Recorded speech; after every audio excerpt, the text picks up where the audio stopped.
What's up, everybody? Thanks as always for supporting the show. It would mean a lot to me if you would take a second to scroll down and hit that subscribe button to the Hoops Tonight YouTube channel, and then follow me on social media on TikTok, Instagram, and Twitter so you guys don't miss any of our content over the course of this season. All right, let's talk some basketball.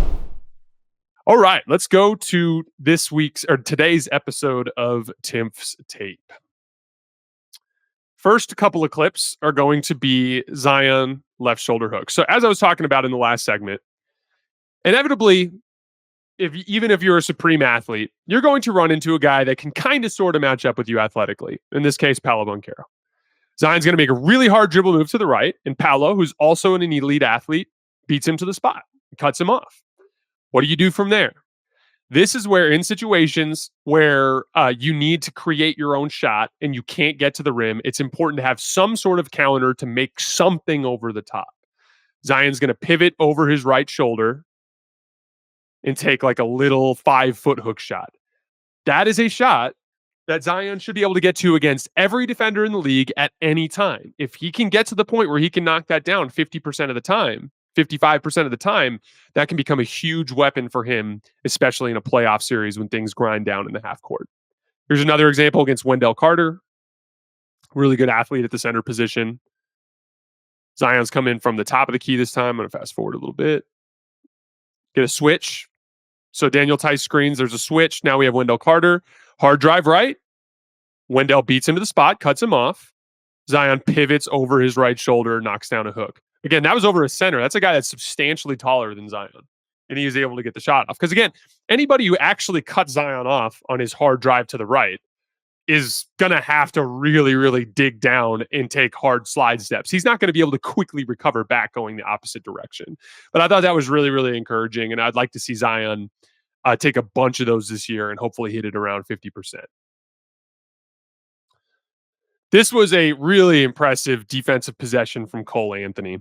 So we have the Magic loading up on the strong side against the Zion drive. Cole Anthony is sinking down into the lane to kind of make sure that Herb Jones doesn't cut to the basket. His man is actually CJ McCollum. Watch when the pass gets thrown, how quickly Cole Anthony recovers out to CJ. Sprints, boom, he's there on the catch. Completely glued up, gets a great contest, doesn't foul, forces a miss short, catches the ball in transition, goes the length of the floor, sees a little opportunity where he goes, hey, Jordan Hawkins, not a great athlete. Good athlete, but he's not very big and strong. I might be able to go through him. Sees the opportunity, drops that shoulder, gets the angle. Nice athletic finish at the rim. Cole Anthony is one of my favorite backup guards in the league, but it's just an example too of defensive culture too. Good athlete, off the bench, comes in, brings the same level of defensive intensity as the starters. All right, two more. This was a fun one, a little action that the Pelicans ran for Zion that I really liked. It's kind of a setup out of a 5-out concept, all guys on the perimeter. CJ and DeJounte both just basically cross in front of Zion. And nothing ends up happening, but you do see some brief confusion out of Orlando. I do think they'll get some openings this year where as guys are crossing, people make a mistake. I talked to, again, action gives opportunity for the defense to make a mistake. Orlando's an elite defense. They don't make a mistake here, but you can kind of see the action, right? These guys cross. And notice how KCP threw a hedge too. You're going to see some situations where the hedge stays too long and DeJounte's able to drive that. But inevitably it ends up settling back into an ISO. But I do think we're going to see a lot more of that action. I'm curious to see how it settles down this year. Here's your textbook drive and kick though. So we have Jalen Suggs with his body completely turned towards Zion, looking at the ball. That gives a closeout opportunity for CJ McCollum. Zion throws the ball.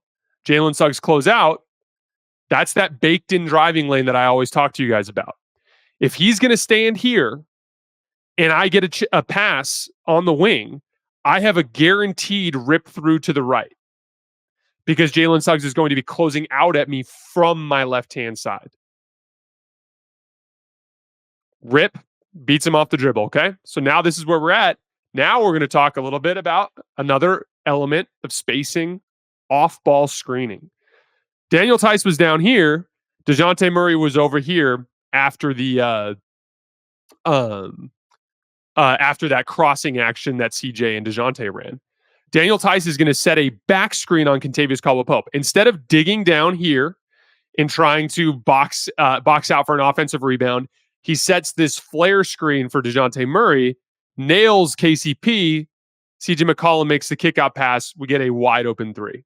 So again, Daniel Theis is in a situation like that. Wendell Carter's ignoring him and going towards the basket. He maintains himself as a threat on offense by being a screener off the ball. DeJounte misses the shot, but that's a really good look after an interesting little action. Then lastly, we're going to go to a different game, actually. This was a play from Oklahoma City, San Antonio. I didn't cover this game because there's too many players out for both teams. And just in preseason, there's so many games to cover. I want to make sure I hit ones where everyone's playing. But we get this really interesting like double drag dribble handoff with Hartenstein as the hub. And I talked a lot about this in my Hartenstein signing reaction. But Hartenstein, I'm really fascinated with him operating as a passing fulcrum out here at the top of the key. But Kazan Wallace and Alex Crusoe are going to set a double wide pin down for Chet Holmgren. As Chet's going to come off, it's going to turn into a switch. But the main key here is as the switch occurs, Harrison Barnes is the guy that ends up having to grab Hartenstein, and then Sohan switches out onto Chet.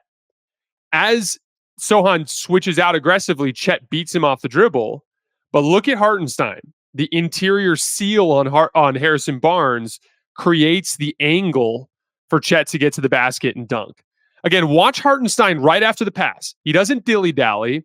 He doesn't sit at the top of the key. I'm going to play this in full speed. Watch how quickly Hartenstein gets down from the DHO in here for the seal. See that? That's some really impressive two-man game from Hartenstein and Chet Holmgren. We will definitely get a good breakdown of Oklahoma City in as soon as they get their starters out there. I'm really excited to see those guys.